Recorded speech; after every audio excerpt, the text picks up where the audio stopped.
প্রথম রাত কেমন রাত হবে আপনার আর আমার, এটা বোঝানোর জন্য আগে মরণ থেকে বুঝাই। ও বাঁশখালীর মুসলমান, খুবই মনোযোগ দেন মা বোনেরা। ও মা, আপনি যে সুন্দর পোশাক পরে সেজে গুজে গহনা পাতি দিয়ে আপনাকে নিয়ে আসা হলো শ্বশুর বাড়ি। মারে, আপনার ঘরের মধ্যে একটা বৃদ্ধ মা আছে, শাশুড়ি। মনে ব্যথা দিবেন না, এই বৃদ্ধ লোকটা আপনার কাছে তেমন কিছুই চায় না, একটু সহানুভূতি চায়। বিনিময়ে আপনার স্বামীর জন্য সে 40টা বছর পরিশ্রম করেছে।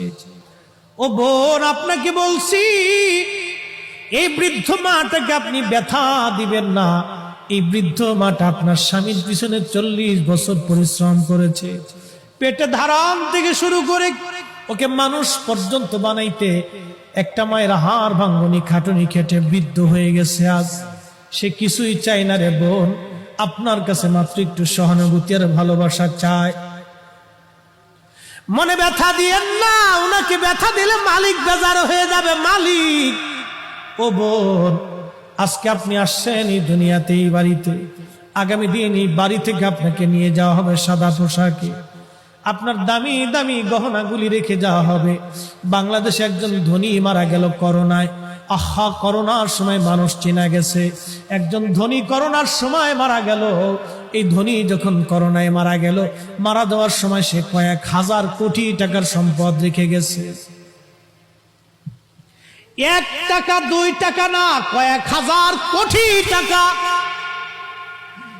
একজন ধনী মারা গেল 80,000 কোটি টাকা রেখে। 80,000 কোটি টাকা। এখানে সবাইকেও যদি বান্ডিল ধরে মাথায় বাঁধতে বস্তায় দেওয়া হয়, তারপরে মাথায় করে নিতে পারবেন না। 80,000 কোটি টাকা রেখে কবরে চলে গেল একজন ধনী। এরকম হাজার হাজার ধনীরা কোটি কোটি কোটি কোটি টাকা রেখে কবরে চলে গেল। করোনার সময় কবরে তারে নিয়ে যাওয়া হলো।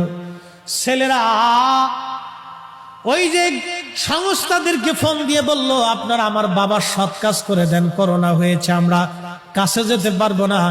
স্ত্রী গেল না, ছেলে গেল না, বেটার বউ গেল না, নাতিরা কাছে গেল না। তার মানে তার জীবনটাই 16 আনার 16 আনা বৃথা হয়ে গেল। তার জীবনের 4 পয়সাও কোনো দাম নাই। কথা কন ঠিক কিনা?